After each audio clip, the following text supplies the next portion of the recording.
Netflix's K-pop Demon Hunters is not an anime, according to official directors. The directors of K-pop Demon Hunters break down why the hit animated film isn't actually an anime, despite its heavy anime influences. Speaking to CBR, K-pop Demon Hunters directors Maggie Kong and Chris Applehands were asked whether they themselves consider the film to be anime, to which Kong responded simply, "I don't." Kong continued, "I think we were inspired by the 2D looks, designs, and expressions that anime has, and they just naturally fit our weird characters and exaggerated expressions that our characters put on. We were inspired by anime and wanted to translate that in a 3D way and not go to 2D like Spider-Verse does, and I think it just tonally fit with our movie." K-pop Demon Hunters directors were inspired by anime, but wanted to go 3D. Chris Applehands added, "Also, I think anime is so influential now in the upcoming generation of Western animation artists that it's just becoming a part of everyone's aesthetic and identity as a tribute to how ahead of its time anime was." While neither of the directors named any specific anime titles, when asked about the popularity of the similarly timed Demon Slayers, Infinity Castle movie and whether K-pop Demon Hunters took any inspiration from this franchise, Applehands answered, "I didn't even know about it." Kong followed suit, saying simply, "Yeah, I don't really know about Demon Slayer."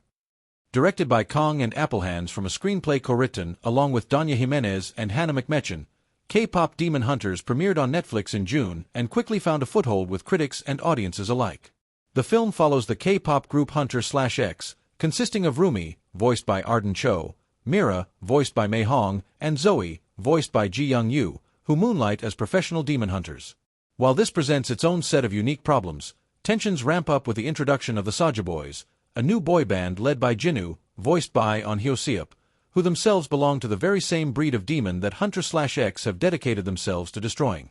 Things only get more complicated when budding romances arise between the lead members of each group, not to mention closely held secrets coming to light that threaten to tear Hunter/X apart. What does the future look like for Netflix's K-pop Demon Hunters? Within 3 months of its Netflix debut, K-pop Demon Hunters had cemented its place as the most watched film of all time on the platform. This, coupled with the stellar reviews that the film received from both critics and audiences, led to the near-immediate development of several potential sequel and spin-off concepts. While Kong and Applehands themselves have been open about the fact that the franchise won't be making the leap to live action anytime soon, other creatives involved in the feature have also pointed towards what could be a decidedly friendlier experience going forward. In August, K-pop Demon Hunters sound designer Michael Babcock explained that, in terms of a sequel, it's so much easier to go darker and colder. It's more clever if you go warmer. Babcock added, "So I wonder if there's a way of getting more immersed into this world."